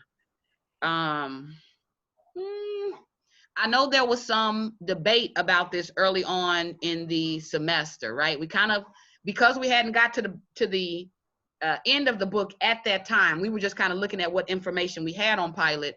Pilot was mirroring a helper more than a mentor. Are we able to clearly assert that Pilot is mentor based on what reading you guys have done? Yes, for sure. Okay, here for sure. I'll even go back to the play on the name Pilot, right? I don't know if anybody's writing on the biblical allusions to the names in the text, but the whole story about Pilate and how Pilate, even though doing something negative, kind of launched, I'll say elevated the mission of Christ. So the name Pilate, I won't make immediate connections to it, but Pilate, through her giving Milkman information, right, about the family and how it kind of sparked his journey, she's operating as almost a person who introduced Milkman, identity-wise, to himself. She started that introduction by tying him to his ancestors, to his family. So we saw it early on, but now you guys agree Pilate is a motivating force in Milkman's journey to identity, his self-actualization. Something else I wanted to add with that, with Pilate, the term Pilate, the play on journey. I like how you guys in your language, in description about the text, you guys keep using the language, flying African, the journey. So you guys are using language and concepts presented in the class that, connects or shows your understanding of what's taking place in the text. So the journey, with her name being Pilot, again, if we're going to play on the name Pilot, P-I-L-O-T, she's guiding him, the guide to get him to the destination, right? So we definitely see that. So Gabrielle Smith, I saw you really quickly. I'm gonna come back to you, Ethel, but you pointed out, you said for sure in saying Pilot is a definitely mentor. We've asserted she's a mentor. Throw out some examples. Throw out an example for me from the reading that kind of shows her in this role. And it can be that brief. Was actually me who said Oh, sorry, that. Gabby. Okay. Okay. Oh my goodness, did I put you on the spot, Gabrielle? I mean, I could do it, but Gabby said it. So. Okay, go ahead, Gabby. So like when Milkman and Guitar go to jail, and she kind of helps bail them out, and Milkman, I guess he feels bad for what he did. And I know it's hard to read Milkman. I really sometimes feel like they didn't give Pilot the necessary respect, but and he does kind of come across sometimes as spoiled and entitled. I think too that's what gets on Guitar's nerves. But so you mentioned when she bailed Milkman out of jail, right? Or all right, I like that one. I see that again, attempting to get him on track with his journey. All right, what did you want to add, Gabrielle? And then I'll go to you, Ethel. This is the interpreter. I just want to let you know I have to leave in about 5 minutes. And that's okay. What I am going to talk about, and lady saying, I have a question before the interpreter has to okay, leave. go ahead.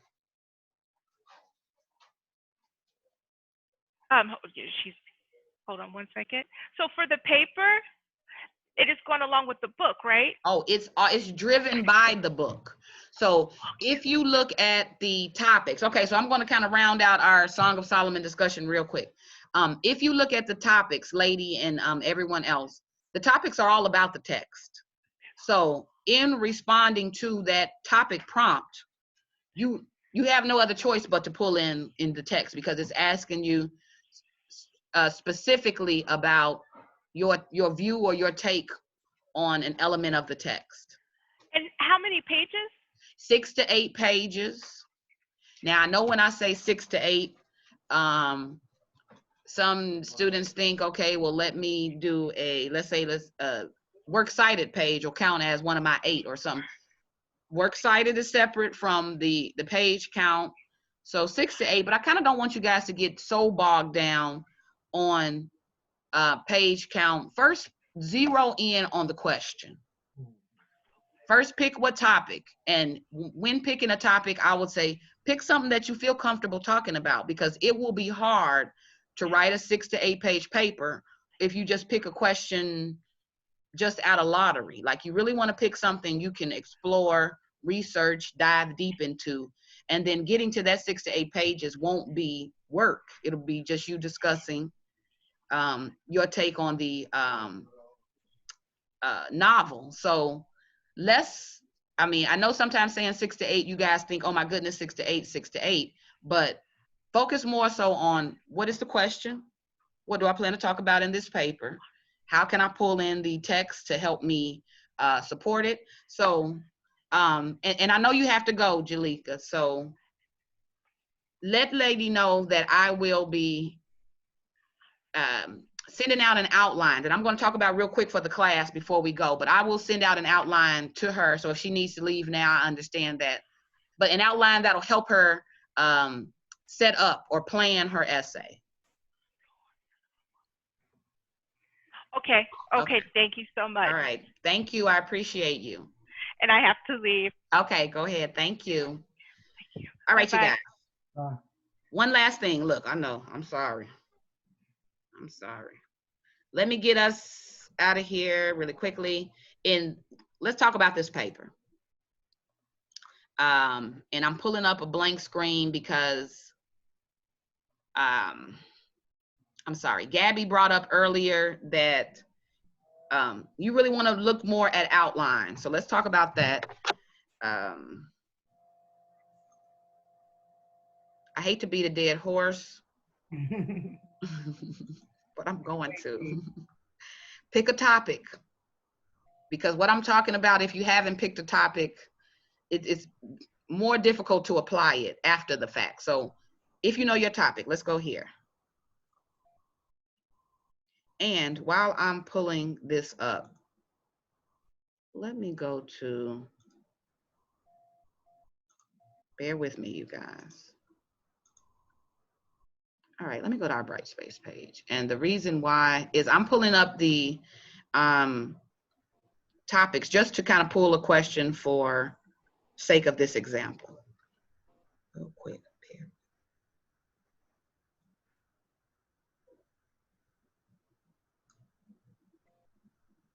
All right, so final research guidelines, again, 6 to 8 pages. It is a research assignment. You guys will utilize the research. Now, here, let me share my screen.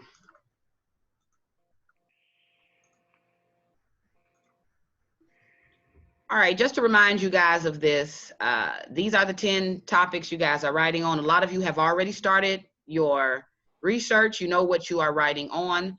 For the sake of an example, let me grab one of these topics to help us draft an outline. So let me pull on this. Oh, I like this one. How does poverty affects Guittar's outlook on life? Could poverty have influenced his views on racial discrimination? Good. Ethel, this ties in really well with what you talked about, what you brought up about one of the main tensions that Guittar represents is that of wealth, right? With the community, that underlying drive or need to not only have money, but with money, we believe comes freedom. So again, this pursuit of freedom. Okay, so I'll take this, we'll set this up. All right. I'm gonna stop sharing there and let me pick you guys up on my other screen. All right, so let's say that we are starting with this particular question. Before we get started on, let me sit in front of a computer and bang out a 6 to 8 page paper, it's going to take planning and organization for an essay of this length. So first of all, we are still writing an essay, so be mindful of the purpose of an essay, okay? So depending on what topic you select, kind of look for a direction or purpose with this. So let's see, how does poverty affect guitar's outlook on life? So I am going to talk about the common theme of poverty or wealth, socioeconomic status, however we phrase it. I'm going to talk about that impact on guitar's outlook, his habits or actions in the text. So I know that that's my purpose. I'm really focusing more so on themes of poverty. I'll say how he is impacted by poverty. So this is giving me a direction. What am I doing with my paper? I'm focusing on themes of poverty, themes of wealth as they pertain to guitar. So this is going to inform my reading. So whether you've been taking notes, whether you've been annotating, whether you are still in the process of finishing the text, you will be looking for these moments in the text that reflect guitar's outlook on life, his attitude, how he relates to others based on poverty, right? Or wealth, his position, socioeconomic position. All right, I have a quick question. Let's see.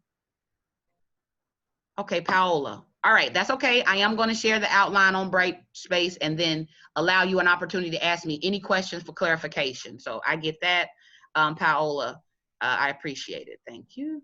All right. So know your direction, because students waste so much time writing papers in, I just want to kind of get it done, but not so much, what am I doing with this essay? Okay, so know what it is that you are doing with the paper. And depending on whatever question you select, we're all going to be doing something different. Some people are arguing your position. Some people are talking about the significance of white. But it's important to know what you are doing. Okay, so the purpose is clearly established. What I'm doing, I'm looking at these particular themes and explaining them in my paper. All right, as far as outlining, another thing to consider in terms of purpose and audience. Who is my audience and what are they looking for? Okay, this is important to consider as well, because you of course want to make sure you're meeting the guidelines of the assignment. So you know your audience is looking for you to go in depth about this text. So in identifying an audience, who is my audience? I'll just stop the suspense here. I am your audience. Your English, your literature instructor is your audience. So it's important to know, what are they expecting from this paper? What are they looking for, so that you can make sure you deliver? Well, with this paper, I am looking for it to be essay format. So you guys are driving your opinion, okay? So in knowing who your audience is, knowing what they want, you know that your audience want to hear your answer, your voice, your opinion on that particular topic. So I think a lot of times students take for granted, especially in academic writing, sometimes I think they feel, well, what I have to say may not be good enough, or they may feel like, well, I can't say it as eloquently or as, verbose as, the poets or writers that we've been reading about. I want you guys to know that you are the authors of this assignment. So while it is an essay, so here where it says, who is your audience? I will say audience expects an essay.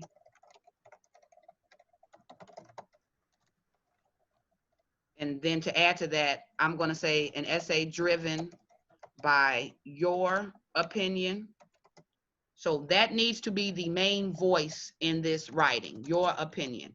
So that's important to point out, because when we write research, sometimes we find so much research, so much information that we agree with and we like, that sometimes the research takes front seat, student commentary or ideas take back seat.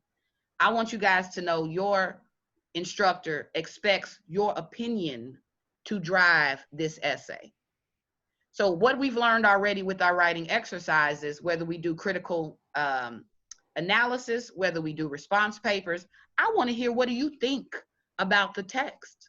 What did you take from it? What did you get from it? So your audience expects an essay, yes, but an essay driven by your opinion. So where we look at the question, how does poverty affect Goodtar's outlook on life?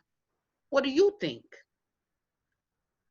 Based on your opinion, based on your reading, so again, I'm going to hit you over the head with the reading. I do want you to come from your opinion to be informed by the reading. I don't kind of want a pie in the sky opinion, just what do you think in general? This is applied to the text. So that is why the text will have a major component. I need quotes. I need you to show me instances, point out particular conversations in the text that will support or prove your opinion. But in saying that, I am outlining essay format driven by your opinion. And that opinion all begins with how you answer this question. So I've had some students start to email me their thesis statements, you know, since the main goal is that this is an essay. But if you struggle with thesis statement, if that term throws you off, what is your response to this question? Because the entire essay needs to be a discussion of your response to this question. So how does poverty affect Goodtar's outlook on life? Whatever your response is to this question. So let's say, let me just for the sake of an example, throw out that poverty affects Goodtar's outlook by, I'll say this: he is aware of injustices. Goodtar, coming from the background that he comes from, poverty gives him a certain perspective. Have you guys noticed how he's always putting milkmen up on game? Yeah. It's always him who is attempting to present logic or reasoning for a milkman. Have we seen that? Yeah, but I personally think it is his outlook, the him coming from the background of being a have-not, him coming from that background and looking at the window at the haves. He's aware of injustices. So poverty affects his outlook in life in that one, that I'm just giving an example on if I was attempting to answer this question. He's aware of injustices. What's something else? Throw something out there, Ethel. I think I saw you. It's just like his poverty, you know, it glides him towards the riches though, right? I mean, he has a lot of opportunity in the book to do more than just this. And he just got fixated on that easy, quick kind of get rich scheme, right? Right. And now that may be true. And I'm glad you brought that up, Ethel. All of that may be true, right? But for the paper, like, we only kind of want to snapshot it according to the poverty and his outlook on life. So you don't necessarily so much have to agree or disagree with what's here. If you were writing this, then you would kind of go a different direction, kind of based on, you know, your opinion or what you identifying. But you don't want to kind of go into everything that was going on with Goodtar. That's kind of what I call, in some cases, it has the potential to get you off topic. Okay. If you go into everything that Goodtar was kind of going through. That's why this question, that's why I'm telling you guys, focus only on your discussion of this question. Yeah. Because this will keep you within the confines of only dealing with his outlook. How did it affect his outlook? Now, I do agree, see what you were saying, Ethel, in that you feel that his outlook was he became more angry. Do you feel that? Yeah, he became like, he just went, like, I guess, like, what I'm trying to say is that his greatest priority wasn't in his pocket, right? It was in his mind and his heart, is what I'm basically trying to say, right? Right, and that outlook. Yeah, that's that. Outlook, right? And then that's the difference with making dead. Even though he had money, it really didn't define him. He just didn't want to lose it or whatever. But he did it want from his father too, right? So he had some other things about, like he knew that he had to work for his money. He had some things he knew up front. Whereas Guitar is looking as if he been given an easy road to go down, and that's where it falls apart altogether. He, it's like he didn't learn, Making Dead learned a lot from Guitar, right? But then Guitar, I mean, he never learned anything from Making Dead. He had a lot to learn too.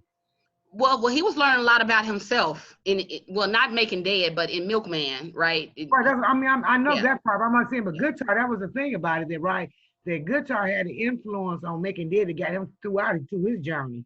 But the opposite happened. He probably got through his journey had he not been so prideful. You remember, he tried to get him jobs, paying more money. He tried to help. Right. But even in that, right. But even in that, and this is just for the sake of an example. So I don't really want to just go too deep into discussion or read. But in terms of just the example with us talking about Guitar's poverty, how poverty shaped his outlook, we can say poverty and other social injustice influenced Guitar's, let's say, anger and mental instability. Do we feel like he was mentally unstable? I don't think that he was unstable. Yeah, he was crazy. We think he was stable. I'm just kind of saying, I just think he was just full of anger and stuff. But he very much so very stable. Okay, I agree with that. Okay, so let me pick another word. So influenced by Guitar's anger and I'll say pursuit of justice. Right, and he's jealous too. That's another thing that's there. He's jealous. Okay, so we'll say his anger and envy. Right. Okay, so I'm gonna stop right there. I'm gonna stop there. So now let's just say, because this is just for the sake of an example with this. So now let's say that I am a student and this is my answer. Remember, I'm telling you guys, focus on the question, and this is my answer to the question. In my opinion, because again, this is driven by whoever is taking on the topic, by their opinion, poverty and other social injustices influenced Guitar's anger and envy. Oh, dang. I'm sorry. The question said, could poverty have influenced his views on racial discrimination? Yes. So, and I tie that in by saying poverty and other social injustices. Okay. So that'll allow me to tie in racial discrimination and things like that. Okay. So poverty and other social injustices influence Guitar's anger and envy. I'll say throughout the text. All right. That simple one sentence response has helped us to formulate a thesis statement. So what I mean by thesis statement, since your audience expects you to write an essay, a thesis is what drives your essay. It is what the entire essay is hinged on. Every paragraph, every example, every page, in one way or another, is working to support, develop, and explain this idea. Your response to the question, okay? So this is, again, an example just for outline here. So let's say that I am a student and I'm writing on this topic with this particular idea. This is my opinion, that poverty influenced Guitar's outlook and that it made him, it fueled his anger and it made him envious, okay? So in writing this, let's say a breakdown. So we know we are writing a essay. So we want to keep that in mind. The audience and purpose, that is first step in writing the paper. Planning, what am I doing? And being mindful of your audience. Okay, so since we're writing an essay, what is the job of an introduction traditionally? Like, tell me what you guys know about the role of the intro. You mean from the book? Just about essay writing. What is the role of an introduction? Isn't it to kind of lay out what points you're going to make? Or was that the thesis? I'll say lay out points. I'll put that here. I'll put topic. So to lay out or introduce points or topics that the audience will need to know in order to really follow your line of logic. What else? What's another role of the introduction?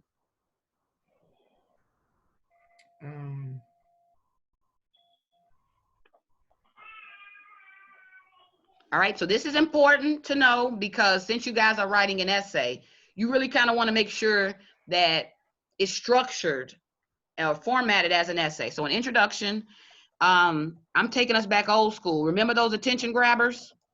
Yeah. Right? So normally your introduction may start off with this exploration, right? Sometimes that's an attention, sometimes that's a quote.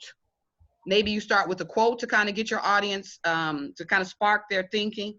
But I think in this case, since we are writing about the text, Song of Solomon, I think in this particular case, we could begin our introduction with a summary of the text, right? And I think if we get that out of the way quickly, then you do not feel in your essay like you have to tell me what the book was about. Because even in the past, when I've given response papers or even the critical analysis on the watermark or keys, sometimes students get swept up in, well, first let me tell you about the book before they ever really tell me about what they think. So you guys already know, I don't really want to know about the book. We've all read the book. I want to know, what do you think about this particular snapshot, right? What about Guitar's outlook? How did poverty affect his outlook in the book, right? So one tool in terms of you guys outlining your paper, consider the introduction as your opportunity to lay out, first of all, the topic. The topic is Song of Solomon. That is what we're talking about. So you can either lay it out by presenting a summary of the overall text, in your own words, not Cliff Notes summary. You can lay out your summary, and then from there, pick up a theme you would like to explore. So that will help you move from general topic to here is a more specific view of how I plan to discuss it in my essay. So here's what the book is about. Here's how I plan to discuss it. So your intro could work in organizing your paper with summary of the text and what I call presentation of your thesis. As an audience member, please don't make me have to find or guess what topic you are addressing in the paper. It should be kind of, I should know early on. So I'll say intro, page 1, or sometime if we have a longer intro that may go into page 2, there need to be some statement that can point me to what topic did they select. So here, poverty and other social injustices influence Guitar's anger and envy throughout the text. In reading this sentence, I know which question you are addressing, and I don't have to guess, I don't have to think, I don't have to assume. So the main goal of the introduction, lay out your discussion, make it plain and clear to your audience what your argument or essay will discuss. All right. So presentation of thesis, keep that in mind. All right. So now that we have the thesis, and I'll kind of pick up here, organization. So to outline, oh, well, we just talked about intro. So let me pick up after that. Let's say body paragraphs, because you guys will have a number of body paragraphs depending on what you plan to discuss and how you plan to break it down. So I don't want to give us a body paragraph count, whatever you think is sufficient enough for you to respond to this question. So here's what I will tell you. For body paragraph, because I know that this is my thesis, I need to organize my body paragraph to where in some way or another, I am talking about how, say poverty. Oh, it's going to underline it anyway. Don't worry. Poverty, or first I'll say being poor, right? Those conditions.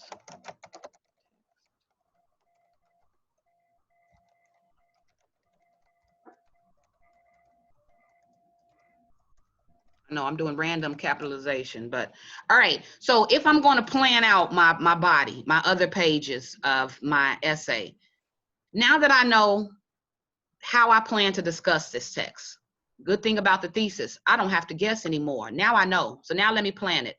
So one body paragraph, or not one body, several body paragraphs, I can break down how the text, Song of Solomon, describes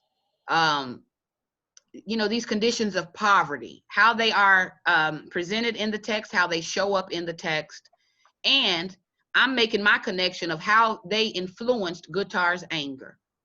So one section can tie in my thesis. You guys see how I've already identified, I'm specifically going to talk about Guittar's outlook in terms of anger and envy. So body paragraphs, now let me go into explaining this.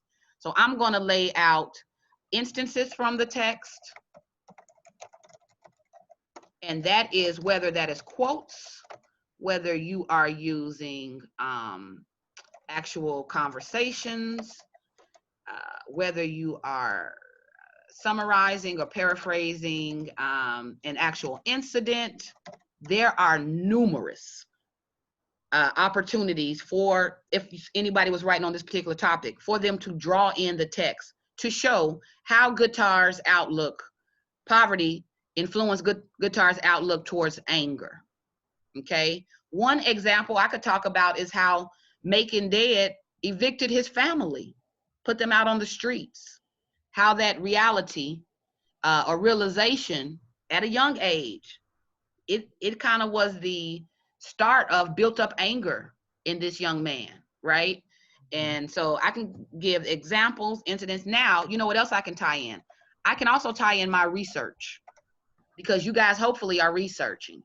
And when I say research, now that you have your thesis, take that thesis statement, Google it, put it in a Google Scholar, and see how many articles, essays, journals you can find that connects to those ideas, okay?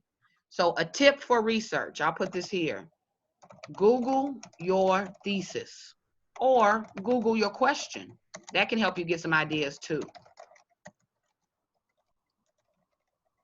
All right, that's a little bootleg, but consider this my board. All right, so that's one example in terms of outline. All right, because we know we are going to have multiple body paragraphs, let me organize what else I can do in my discussion. We know we talked about how poverty influenced Guittar's outlook in that it manifested envy, right? So I want to discuss Guittar's envious outlook, right, as a result of his conditions of poverty. So I'll say the envious outlook of Guittar. So maybe in another section of the essay, now I'm going to spend time in talking about the envy. We've already laid out how his outlook is anger, right? He deals with feelings of anger, resentment, contemptment. So I'll lay all of those out. Now I want to get into envy. And real quick question. Do you guys think that Guittar was envious of Milkman, not money-wise, but also, he was envious of him money-wise, but also in terms of his game? Look, the girls. Probably, yeah. I think that he was, I think it was more money-wise. Okay. Guittar was getting girls too, remember? That's what he learned from him. So. He was, that's true. Okay, so I was just trying to see if I should throw in that as an example. So, okay, I won't. All right, so. That's really, the anger led him down one path, right? Right. Envy is of the money. That's why you can never obtain it. You know, a lot of things happen when you become angry and envious at the same time. You actually do yourself a disservice because what you stick in you never reaches always like go through your hands, just like what happened right now. You know, like you saying, he thought that that Making Dead was trying to cheat him. And you know why he brought him up on it against his father and stuff. So that shows you on how an example on how you know being envious and angry, how it blind you to things that's right in front of your face or something. You just can't think straight. Okay. All right, good. I like that. I like that breakdown. And if this was a topic, Ethel, do you see how you just laid out your opinion? Like in this essay, that would be gold. That's gold. Like that is the money. So okay, I see what you're saying. You see what I'm saying? It's going to be driven by those types of ideas, but that of course are still related to and rooted in your thesis. So there will be no moonlighting. Like even though I'm talking about poverty outlook, I cannot then talk about everything else that I locked about the book. Right. I mean, like that just is not what's happening or taking place in this paper. So stay really focused on the question, your response to the question. Let your opinion drive this essay. I like to tell students, since we are reading literature, think about it this way. You're writing a story. Like this is your story of your understanding of Song of Solomon. And there is no wrong way to do that other than outside of this criteria, right? I know that is a little, I hate to have to walk that back. And it had to be grammatically correct and a lot of other things too. So right, because you know who your audience is. Exactly, perfect. Okay, so good. So you guys see that, okay? So when I move into my discussion on envy, I can throw in all of my research, examples from the text that show or support my idea or opinion on that, okay?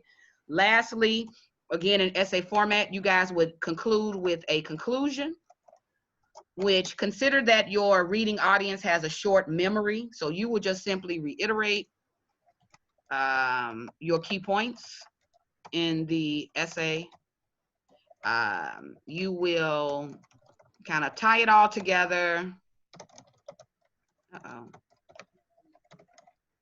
And sometimes I like it when my students kind of throw in, you know, opportunity to address why it all matters. Right. So kind of at the end. Yep. At the conclusion will be kind of an opportunity, of course, to within an essay, the job of the conclusion is to reiterate your main points, attempt to summarize and tie it all together. But that will be your platform to address why it all matters. So you can tie in Toni Morrison's rootedness, because you know this really is all it attaches to what we've learned about Black arts movement, Black rights. So again, your story, your opinion, tell me why it mattered to you, right? So it's a little bootleg outline, but what do you guys think? Is this useful? Yeah, you're gonna post that, right? I'm gonna post this. Okay. And I've been recording, so it'll also be a part of anybody who wants to go back and look at it in the video. All right, so look, I'm left with only 5 of us. I think we started with 11, but I know I've gone in almost an hour over. I don't even want to say that out loud. Yeah, so I'm gonna get ready to close us, but okay, I will ask this. Say one thing. Sure. And I don't know whether you know this outline or another outline you was talking about. Oh yeah, I had another one for you, Ethel. Okay, because that's what I wanted. I ain't got those other papers. I'm going over them now, so I'm getting closer to getting there. Okay. Yeah, so I'll attach both then. I'll attach this outline that we discussed as a sample, and then I'll attach the outline I talked about with you. I know what you're talking about. Okay, then that's fine then, yeah. Okay, awesome. Did anybody else have any questions? I have a question. Sure. So, I mean, this is a different topic, but like I want to, I guess, argue against what I told you I wanted to argue against what Macon believes, but I don't want to throw it out just anywhere just to not get it confused. I don't know if I should start off with it or towards the end when I explained. So you're talking about, and I just want to make sure that I'm clear. You're talking about, Gabby, the bringing in of the text, like the Chester Himes text, Yeah, here's what I think. Here's where I think you can bring that in. I think that could be your meat and potatoes in your body paragraphs, where we are talking about where we're talking about whatever your thesis may be. And I think I remember what your thesis is. It was money is freedom to Macon and how right, it is. Exactly. Yeah. That was Macon's motivation, is that money is freedom, right? And that is a strong theme all throughout the text. So yeah, so you'll lay out your thesis in your discussion of how money is freedom for Macon, in making that argument and laying that out in your body paragraph. So first you can lay it out in your thesis, so you make your claim. Then in your body paragraphs, you can say, for example, in the text, Cotton's going to kill me yet. And then from there, you can start the connections. So I think what you're talking about is perfect for the body paragraph. You're supporting information. Will be making a point, but you are bringing in those texts to help support or solidify your point, right? Okay. You see what I'm saying? Yeah, so I think those points the introduction of the Chester Himes text, the introduction of the King of the Bingo game, those would work awesome with your body paragraphs in supporting your idea. But then I also have to include supporting evidence from the text that he believes that money is freedom, right? And how he's lived to live up to that and stuff like that. Absolutely, yeah. So you are still pointing to Song of Solomon in making that claim. Macon believes money is freedom. Here, I'm showing you instances in the text where we see that. Now, maybe in outlining an instance in the text where we see it, you may be attempting to make a particular point. Like that is what was going on in historically at that time, due to the role of however you are explaining it, it is through the explanation that I think your connection to the other text will come in. Okay. That makes sense. Yeah, that makes sense. Okay. Oh yeah, but that's going to be good. That is going to be so good, because that is still an element of research. That is still you bringing in what I call outside evidence, so that applies to research. Okay. All right, I like that. Any other questions? All right, you guys. It's been tight. I'm glad you stayed with me. Yeah. But I'm gonna get you guys off of here. Look, I done seen. People have been. Look, me and my kids, we've been sharing the computer. So I get the morning, kind of. Well, sharing this spot, shall I say? We all convene at the table. But I've been monopolizing this whole little area. So they'll come out and start huffing and puffing in a minute. So let me get ready. Okay, well, we'll see you on Tuesday then. Okay, so I will post everything we've discussed. You guys complete the assignments. We'll catch back up on Tuesday. Okay, then. Yeah, I hope you'll be clear with everything by then. All right, you guys have been awesome. I'll see you Tuesday. Oh, one more question. Did you grade the paper, the second, the other paper? I saw yours, Ethel. I haven't graded it yet. But I'm getting graded this weekend. Don't worry. It don't matter. I just want to make sure I sit it. That's been my problem. Just make sure you got it. I got it. I saw it. So that's good. All right, you guys. Okay, have a good one. All right. See you on Tuesday. Okay, then. Oh, tomorrow your birthday. Happy birthday. Ooh, who did I miss? What did I miss? It's your birthday tomorrow, right? Who, my birthday? My birthday is in September. Yeah, I thought your birthday was tomorrow, the 24th. Oh, who you say birthday was on the 24th? You told me somebody's birthday was on the 24th. Ethel? Yeah. I don't know whose birthday is on the 24th. Your birthday is the 24th. I thought that you said somebody else. You told me somebody else was on the 24th. It could be one of these authors. It could be one of these authors that we're reading. But yeah, okay. No. I have to wait all the way to September, girl. Look, don't make me older, Ethel. Oh, that's good. So look, hopefully we can be out there. Hopefully you can have you some ice cream cake and a few friends and stuff. Hopefully, yes. Hopefully all back face to face. All this FaceTime and all this kind of stuff. Make believe balloons and cakes. Like, I agree. I be doing anyway. So. All right, you guys, get on out of here. Enjoy your day. Okay. Then.